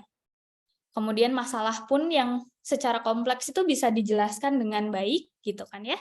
Jadi ini adalah satu soft skill yang perlu kita punya, baik itu di dunia manapun. Kalau di dunia kerja, mau mulai karir, ketika kita clear menyampaikan sesuatu kepada orang lain, itu kan akan tidak menimbulkan banyak permasalahan seperti itu. Jadi ini penting banget yang harus kita punya gitu. Siapapun, mau yang mau mulai kerja, mau yang sedang masih kuliah ataupun yang sudah bekerja, ini penting banget. Karena kalau udah miskomunikasi itu akan jadi satu masalah yang harus teman-teman selesaikan, selain ada task yang teman-teman kerjakan juga gitu. Itu pokoknya udah jadi satu problem lagi lah gitu. Oke, kemudian selanjutnya ada yang namanya soft skill critical thinking. Jadi ini kaitannya dengan kemampuan seseorang dalam menggambarkan pengalaman, mengumpulkan informasi, dan memberikan pertanyaan yang relevan. Nah, untuk critical thinking ini, kita akan butuh lebih ke kayak pertimbangan-pertimbangan semua fakta seperti itu. Dan melihat dari berbagai sudut pandang alternatif, kemudian lebih berkaitan dengan open-minded, kayak gitu. Jadi ini berguna untuk menyempurnakan kemampuan teman-teman untuk dalam hal riset gitu ya, research, kemudian cara kita memproses data, fakta gitu, terus juga bedain informasi mana sih yang relevan atau enggak gitu. Nah, ini membantu kita untuk menjadi orang yang lebih strategis gitu dan open minded. Jadi balik lagi ke skill yang pertama, soft skill yang pertama, kita akan mudah beradaptasi gitu, dan berkaitan dengan pengambilan keputusan juga kalau di pekerjaan gitu. Oke, selanjutnya ada time management. Kalau untuk time management ini kemampuan untuk mengatur waktu dan menyesuaikannya dengan kemampuan diri untuk membagi prioritas kerja ketika menghadapi deadline. Jangankan di kerjaan ya, di perkuliahan juga selalu ada deadline gitu. Kayaknya hidup kita tuh nggak lepas dari yang namanya deadline gitu. Nah, sebenarnya ada suatu research, cuman saya lupa, ini manajemen waktu atau time management ini adalah soft skill yang paling sulit ditemukan di antara kandidat-kandidat yang melakukan proses rekrutmen gitu. Karena time management ini kan sebenarnya berkaitan dengan kedisiplinan gitu ya. Bagaimana cara kita ketika interview kita bisa datang tepat waktu gitu. Terus juga apalagi kalau misalnya kita bercita-cita ingin menjadi leader gitu. Itu kan harus bisa ngatur waktu diri sendiri dan ngatur waktu orang lain. Gimana kita mau jadi leader kalau kita ngatur waktu diri sendiri aja nggak bisa gitu kan ya. Makanya time management ini adalah soft skill yang penting untuk bisa bantu kita mendevelop karir kita.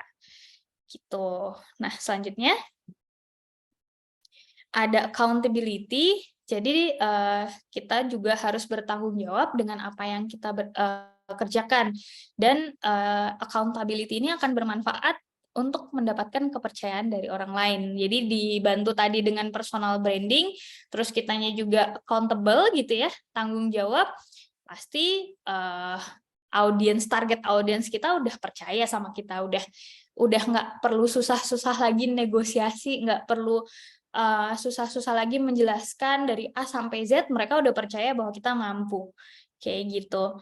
Jadi kalau misalnya yang berkaitan sama accountability ini kan kita menyampaikan, menjelaskan apa yang kita harapkan gitu ya dari orang lain, kemudian kita kerjakan. Kalau misalnya ternyata kita nggak bisa memenuhi deadline, ya tetap dikomunikasikan gitu. Jadi kalau misalnya juga kita ada salah gitu, itu nggak apa-apa dikomunikasikan, diklarifikasi, dan kalau misalnya kita salah ya tanggung jawab gitu, diperbaiki kesalahannya, dan komitmen juga gitu. Selanjutnya, yang terakhir itu ada negotiation. Ini merupakan hal yang penting untuk menyelesaikan kesepakatan penting dan konflik. Jadi, negosiasi ini bukan hanya orang sales aja yang butuh skillnya gitu ya, untuk mungkin tawar-menawar harga, bukan di bisnis aja. Tapi selain itu, kita sebagai pribadi juga bisa atau harus punya skill ini gitu. Karena negosiasi ini adalah salah satu soft skill yang paling berguna yang kita kembangkan, karena dia juga merupakan satu kombinasi dari soft skill yang lain, yang tadi dari 1 sampai 5 semua ngumpulnya di negosiasi. Jadi kalau misalnya kita udah punya manajemen waktu yang baik, kemudian punya critical thinking, komunikasinya juga udah oke gitu kan ya, terus accountability-nya udah oke gitu, kita bisa terima kritik dari orang lain dan bisa kompromi gitu ya sama orang, dan punya kecerdasan emosional juga gitu, tetap tenang menghadapi konflik. Nah, ini negosiasi ini satu soft skill yang memang kompleks gitu. Ketika udah punya semuanya, kita akan otomatis kita akan punya soft skill ini gitu. Oke, selanjutnya.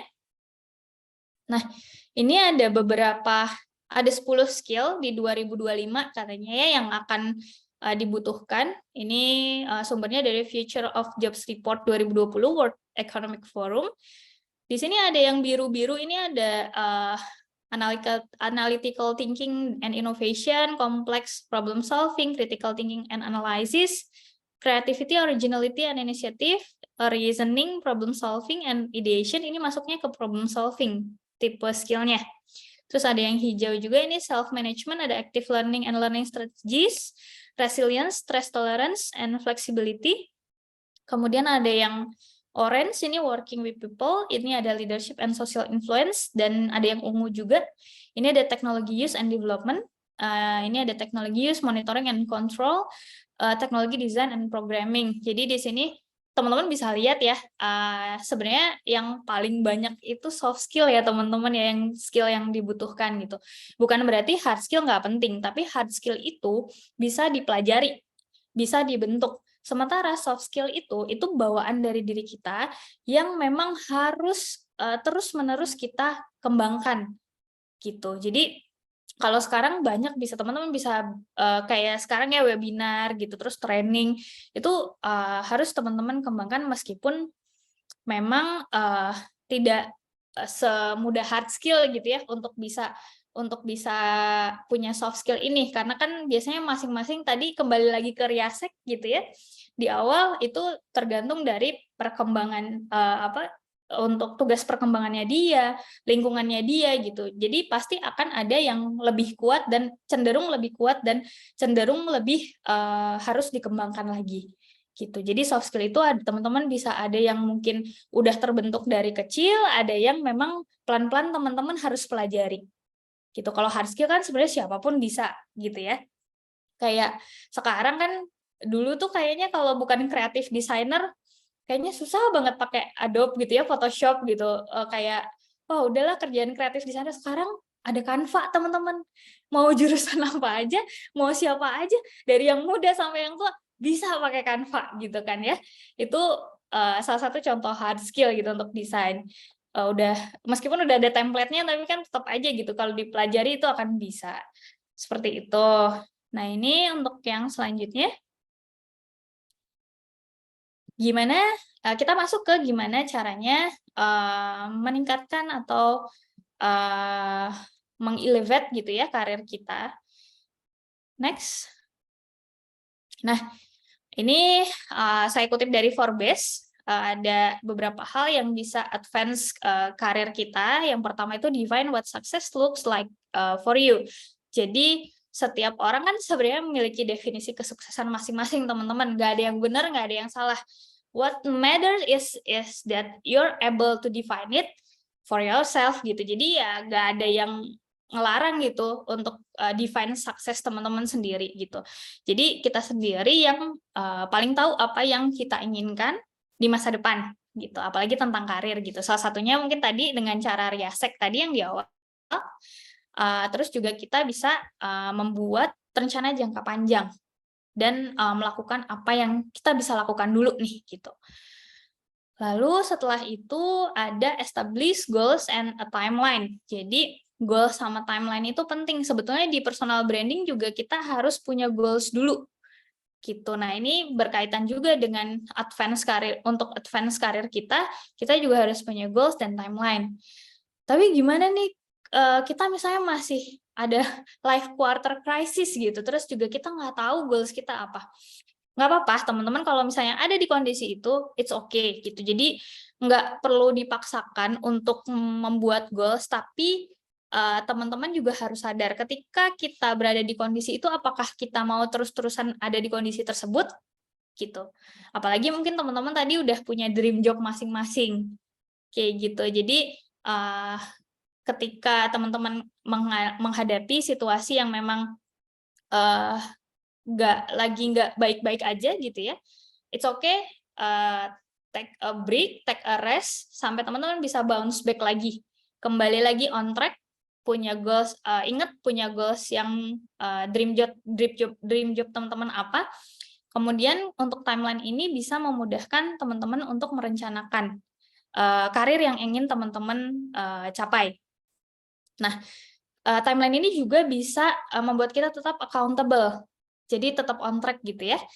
Nah, kalau misalnya goals-nya terlalu berat gitu, misalnya kayak jadi wakil rakyat, tadi kan ada yang mau jadi anggota DPR gitu, itu bisa di breakdown dulu sebenarnya, karena kan kalau lagi sekarang kan misalnya lagi kuliah gitu kan nggak mungkin tiba-tiba daftar jadi caleg gitu ya.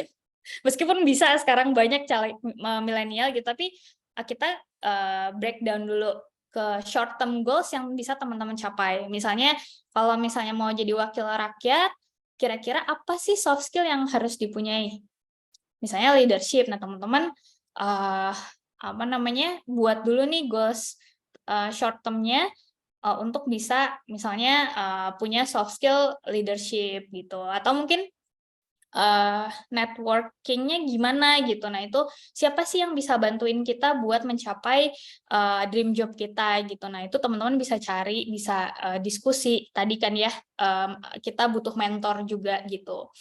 Nah, terus teman-teman juga bisa analisis tuh kira-kira bisa nggak sih di tempat kita yang sekarang mendukung kita untuk mencapai tujuan kita gitu. Contohnya sih kayak saya yang lebih mudah mungkin saya sendiri gitu di Anabatik, teman-teman bisa lihat dari saya jadi IT recruiter, switch jadi sampai sekarang jadi HRBP ada beberapa posisi yang bisa saya kerjakan, itu juga saya lihat gitu kira-kira di Anabatik tuh bisa apa enggak untuk mencapai goal saya misalnya sebagai HR profesional gitu. Dan ternyata ketika saya coba, saya diskusi dengan mentor, kemudian saya juga diskusi dengan atasan, dan bisa gitu. Jadi ketika kita punya environment yang sesuai untuk goals kita, itu lakukan. Tapi kalau misalnya ternyata environment-nya sudah tidak bisa untuk mencapai tujuan kita, kita coba cari kira-kira environment yang seperti apa yang bisa mendukung kita untuk mencapai tujuan kita. Seperti itu. Lalu yang ketiga, ini ada seek out feedback. Nah, feedback ini sebenarnya salah satu cara yang gampang untuk mengukur progres dan mastiin kita ada di jalan yang benar gitu teman-teman untuk mencapai tujuan kita gitu. Jadi feedback ini tadi ya bisa didapatkan dari mentor, dari senior gitu, teman sebaya, rekan kerja, atasan atau orang tua, dan bisa jadi bahan kita untuk analisa diri kita juga untuk bisa memperkuat kelebihan atau improve kekurangan diri gitu. Nah, selanjutnya ada be open with your manager atau ini mentor gitu ya. Karena sebenarnya diskusi dengan mentor atau dengan atasan kita itu dengan menyampaikan apa yang kita inginkan itu bisa dapat insight loh gitu. Kayak tadi contohnya saya di sini waktu itu ketika ketika saya pengen switch dari rekrutmen ke talent organization management, itu saya ngobrol gitu sama atasan saya, sama mentor saya bahwa saya tuh punya tujuan ini, jadi HR profesional gitu. Tapi kalau misalnya saya di rekrutmen doang, di talent acquisition doang, saya nggak bisa mencapai itu gitu. Kira-kira ada kesempatan nggak? Atau mungkin kira-kira Anabatik bisa nggak dukung saya untuk bisa mencapai tujuan saya jadi HR profesional? Sementara kan HR profesional itu harus menguasai banyak hal selain rekrutmen gitu. Nah, ini ketika kita diskusi menyampaikan tujuan kita yang ingin kita capai itu sebenarnya juga memberikan kode gitu dengan mereka gitu, atasan kita atau mentor kita. Jadi mereka juga lebih suportif ke kita gitu. Jadi kayak ngasih advice, terus cari bantuan. Contohnya mungkin kayak, oh nanti ya coba dicek dulu ada available apa enggak untuk rotasi kayak gitu. Atau kayaknya mungkin bahkan kayaknya kamu lebih cocoknya kayak gini deh gitu. Jadi kita dapat advice juga untuk bisa capai tujuan kita kayak gitu. Atau mungkin akan kasih kesempatan yang lebih kayak gitu. Kemudian selanjutnya use your network. Jadi apapun tujuan yang ingin kita capai, support dan pertolongan dari lingkungan kita itu penting banget teman-teman. Terutama kalau misalnya kita punya mentor atau advisor gitu ya, yang bisa kita percaya gitu, jangan yang judgement. Kalau yang judgement udahlah nggak usah cari mentor lain aja gitu ya. Itu akan lebih banyak informasi yang bisa kita terima gitu. Jadi lebih jelas juga action apa yang bisa kita lakukan untuk rencana karir kita. Sebenarnya kalau mentor itu kan nggak harus mungkin yang senior atau gimana, tapi rekan kerja kita mungkin yang menurut kita itu lebih lebih berpengalaman atau lebih wise gitu, itu juga bisa dijadikan mentor kayak gitu. Sering sharing aja sih, itu berguna banget dan helpful banget gitu buat kita bisa advance karir kita gitu. Nah, next, ketika kita sudah melakukan gitu ya beberapa hal tadi, kita udah punya soft skill, punya personal branding yang baik, terus juga kita udah paham gitu ya untuk gimana caranya untuk advance karir kita, kita punya definisi sukses kita sendiri.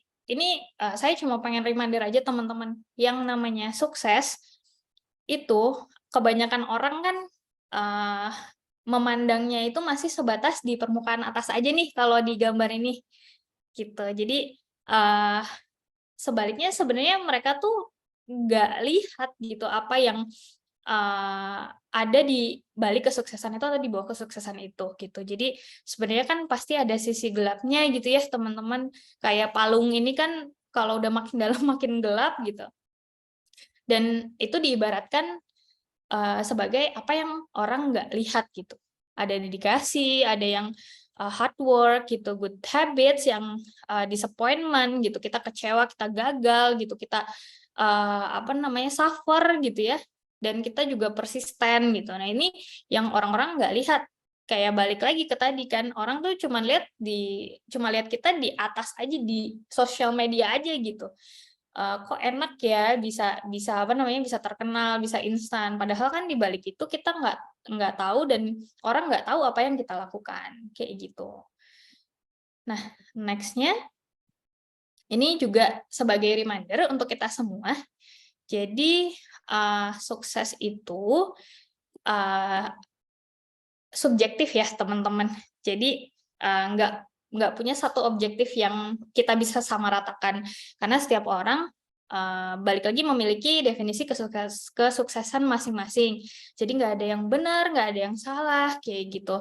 Dan di sini teman-teman juga nggak linear gitu ya. Jadi sukses itu tuh nggak sama gitu. Jadi nggak perlu juga kelihatan gitu loh oleh orang lain gitu. Dan kita juga nggak dihitung berdasarkan usia gitu. Karena kan sekarang itu kalau kita mungkin kebanyakan norma masyarakat itu kok umur 30 sudah menikah, sudah punya rumah, sudah punya mobil, sudah punya bisnis gitu ya. Punya jabatan yang tinggi di satu perusahaan. Padahal enggak berarti itu bisa diaplikasikan di tiap masing-masing individu gitu. Mungkin ada yang ngerasa sukses kalau dia punya jam kerja yang santai gitu. Dia bisa sore-sore mungkin kerja dari jam 8 sampai jam 5, jam 5 pulang ke rumah, main sama kucingnya gitu, nonton Netflix, itu mungkin dia udah define sukses dia seperti itu gitu. Ada juga mungkin yang sudah bisa bertahan hidup aja dia udah sukses gitu, untuk masih bisa bertahan gitu untuk kehidupan esok hari gitu. Itu ada yang seperti itu. Jadi kita nggak bisa samaratakan teman-teman untuk yang namanya kesuksesan. Apapun karir yang teman-teman pilih, itu adalah pilihan teman-teman. Jadi kalaupun misalnya teman-teman lihat orang lain di luaran sana mungkin yang seumuran atau teman kita sendiri udah berbeda gitu ya jalannya, it's okay, nggak apa-apa gitu. Karena ya itu nggak bisa ngedefine kesuksesan kita juga gitu. Nah, mungkin terakhir ini dari saya, next-nya, manusia itu teman-teman kayak bunga gitu. Jadi masing-masing orang itu indah sama unik gitu, dan itu di jalan kita sendiri. Jadi kita tahu kan bunga mawar indah dengan kewangiannya dia gitu ya. Terus bunga tulip mungkin dengan warna-warnanya dia itu beda-beda, dan orang juga seperti itu gitu. Jadi jangan sampai ketika kita melihat orang lain yang lebih mungkin indah gitu tadi via sosial media atau di lingkungan sekitar kita malah jadinya nggak bisa define sukses menurut kita seperti apa gitu. Dan ya sama kayak bunga di taman juga, kita tuh harus membiarkan diri kita untuk mekar di waktunya gitu. Jadi kan kayak ada musim bunga tuh nggak semua mekar barengan gitu ya. Gitu. Jadi kita punya waktunya sendiri untuk belum in our time, in our way gitu. Jadi individual way juga. Jadi orang itu beda-beda, nggak bisa disamaratakan. Itu prinsip yang saya pegang juga gitu. Karena di dunia yang semua serba cepat, semua serba digital, semua bisa dilihat dengan scrolling ataupun yang lain-lain, itu pasti menimbulkan rasa insecure gitu ya teman-teman. Itu pegang aja prinsip ini, mau apapun yang orang lain lakukan di luaran sana, orang itu seperti bunga yang akan mekar pada waktunya dan pada tempatnya. Itu sih teman-teman yang mungkin bisa saya sampaikan. Terima kasih atas atensinya, luar biasa sekali sampai sore ini masih bertahan di webinar ini. Mungkin Mas Haikal, kita langsung sesi tanya jawab atau gimana? Terima kasih Ibu Mutiara atas materi yang telah disampaikan. Kini kita masuk ke sesi tanya jawab bagi Mas dan Mbak yang ingin bertanya melalui mic bisa raise hand terlebih dahulu dan bertanya, atau ingin bertanya melalui chat juga bisa. Silakan tulis pertanyaannya yang nantinya akan dijawab. Oke. Ada yang mungkin mau raise hand dulu? Kita ngobrol-ngobrol dulu. Yang raise hand dari Jody Farul. Oke. Halo Kak Jody.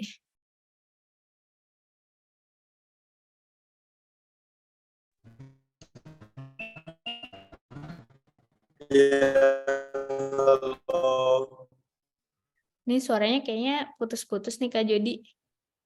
Halo. Oh ya, halo. Suaranya enggak? Suaranya agak terputus sih kalau di saya. Suaranya enggak. Sebentar ya. Oke, atau untuk Kak Jody sendiri ini pertanyaannya yang di kolom chat juga kah?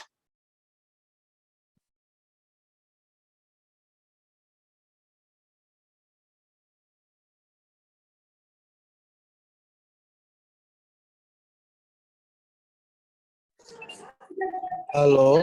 Iya. Halo. Ada suara aku enggak? Iya, sudah jelas. Iya. Aku mau bertanya, boleh sebelumnya perkenalkan, nama saya Jody Farul Roji, saya biasa dipanggil Jody atau Jo. Saya dari Universitas Terbuka, jurusan Ilmu Komunikasi.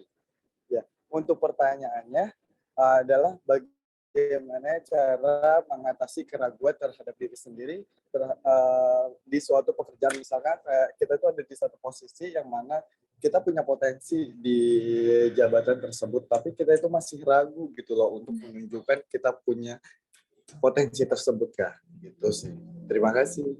Oke, thank you Kak Jody atas pertanyaannya. Jadi gimana caranya ngatasin keraguan gitu, padahal kita ngerasa punya potensi gitu ya di karir itu atau di suatu jabatan itu.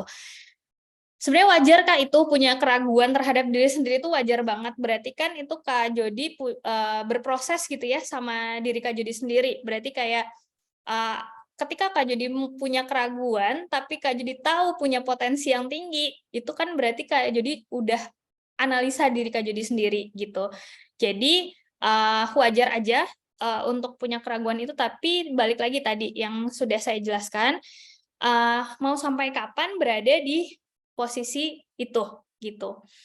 Sebenarnya kan nggak masalah ya kalau misalnya, karena keraguan itu adalah bagian dari kita sebagai manusia. Tuhan kan ciptain kita sebagai manusia itu berbagai macam emosi, mau sedih, seneng, ragu gitu ya, galau gitu, itu kita wajar banget gitu, merasakan itu fitrahnya kita sebagai manusia. Tapi yang harus kita pikirkan kembali gitu, itu kita mau sampai kapan berada dalam situasi seperti itu. Apalagi ketika kita punya goals tadi ya gitu. Nah, kalau misalnya udah mentok gitu ya, udah mentok, udah ruwet banget nih pikiran sama diri sendiri. Biasanya kalau ini tips saya sih, maksudnya beda-beda setiap orang, tapi kalau saya biasanya cari orang yang bisa ngobrol gitu. Itu dengan ngobrol, dengan kita diskusi, itu pasti dapat insight. Terus kira-kira bisa nggak ya diterapin gitu di diri saya gitu. Kalau misalnya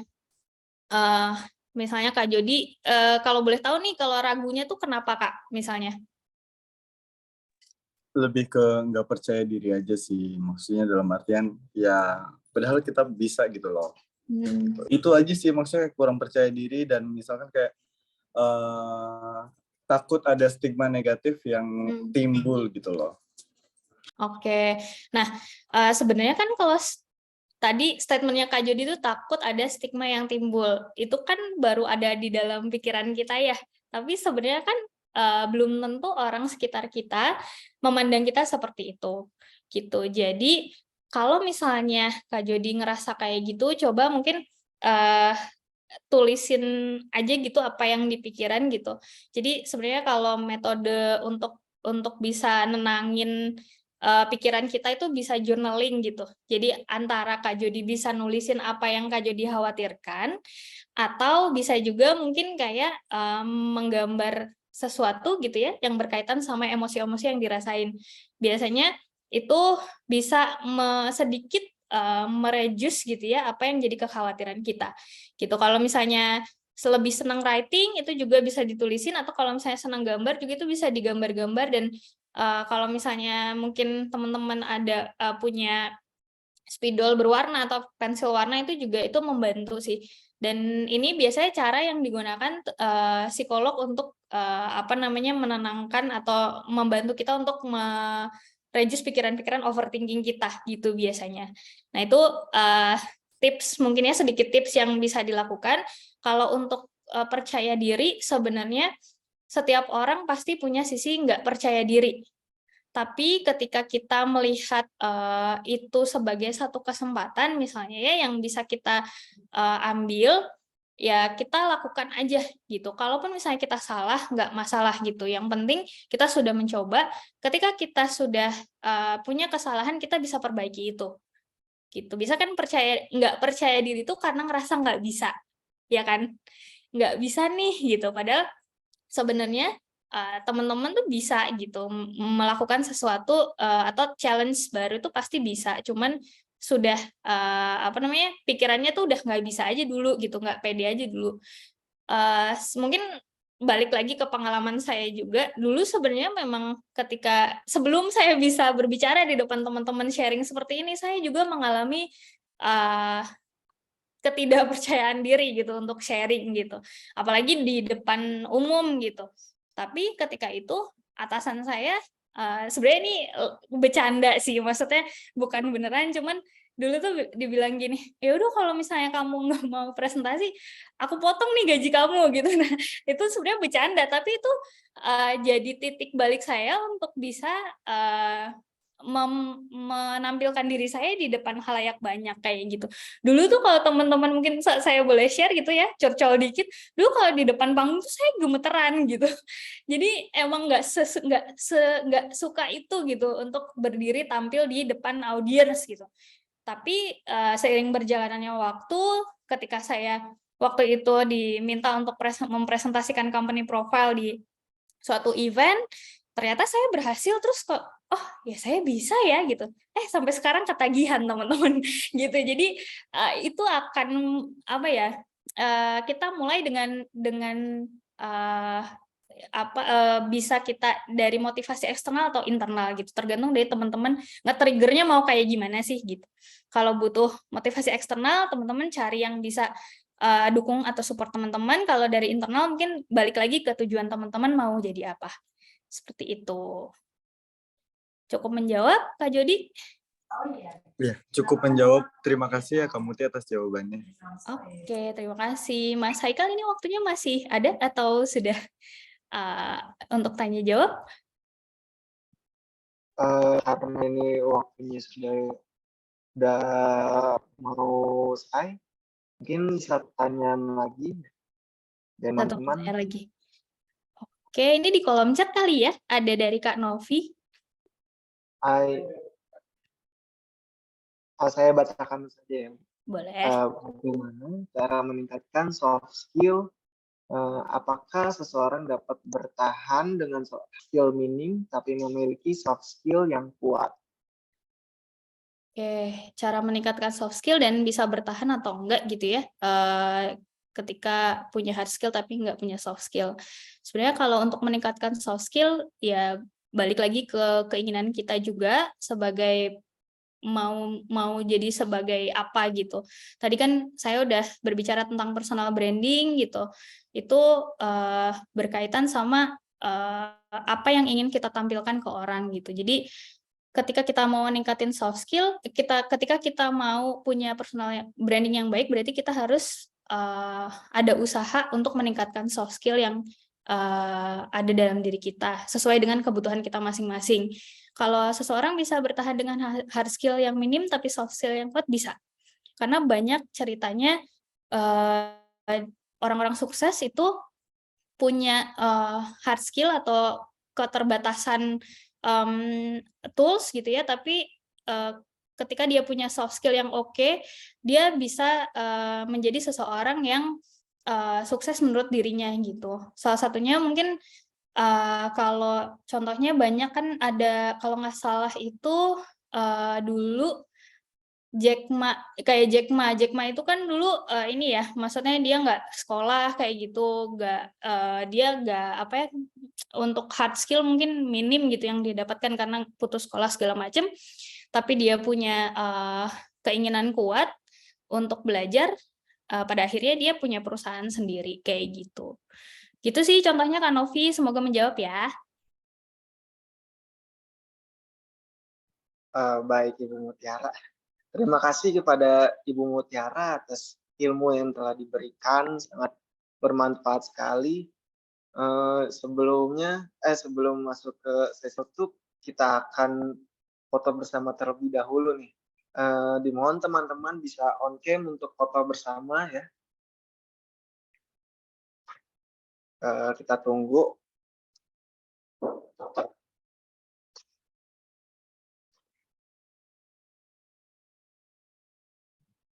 Yang bisa on cam, kita akan foto bersama.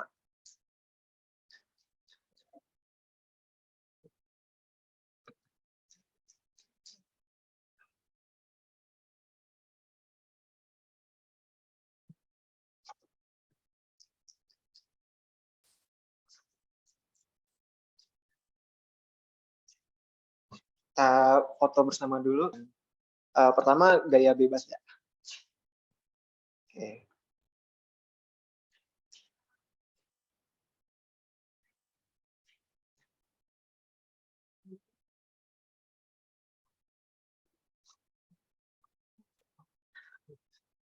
Satu, dua, tiga.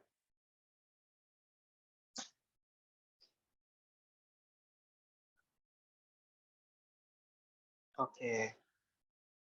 Yang kedua kita pose kalbis. Pose kalbis. 5 menit lebih. Seperti ini. Dari telunjuk sama jari jempol. Mungkin bisa mengikuti semuanya.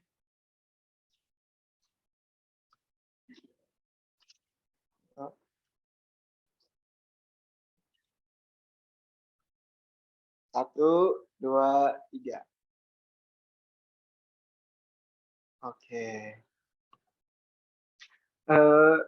Terima kasih. Sekali lagi kami mengucapkan terima kasih kepada Ibu Mutiara. Dan juga ada Ibu Amelia dan PT Anabatik Digital Raya yang sudah menyempatkan menjadi pengisi acara dan narasumber pada webinar kali ini. Materi yang telah disampaikan sangat bermanfaat sekali dan kita jadi tahu tentang soft skill untuk menunjang karir. Sebelum berakhir bisa disampaikan pesan untuk teman-teman kita yang saat ini ingin mempersiapkan karir. Ibu Mutiara mungkin ada pesan-pesannya. Oke, teman-teman, untuk siapapun di sini yang sedang menyiapkan karirnya, selamat berproses dan berprogres ya teman-teman. Kalau misalnya memang teman-teman mengalami kesulitan ataupun hal-hal yang memang mungkin tidak sesuai dengan ekspektasi, nggak apa-apa, nggak masalah. Teman-teman bisa istirahat dulu, kemudian setelah itu teman-teman bisa kembali untuk fokus mengejar karirnya masing-masing atau mengejar tujuannya masing-masing. Semangat selalu semua. Thank you atas event sharing session-nya. Terima kasih atas atensinya dan semangatnya teman-teman yang bisa stay sampai sore ini. Itu aja sih Mas Haikal. Baik. Sampai di sini webinar kita hari ini. Terima kasih kepada teman-teman yang hadir pada webinar kali ini. Semoga bermanfaat ya. Saya Haikal sebagai moderator pamit undur diri dan mohon maaf apabila ada salah kata dan atau permintaan. Sampai jumpa di webinar Career and Alumni Center Kalbis Institute selanjutnya. Dan salam Hearts and Mind.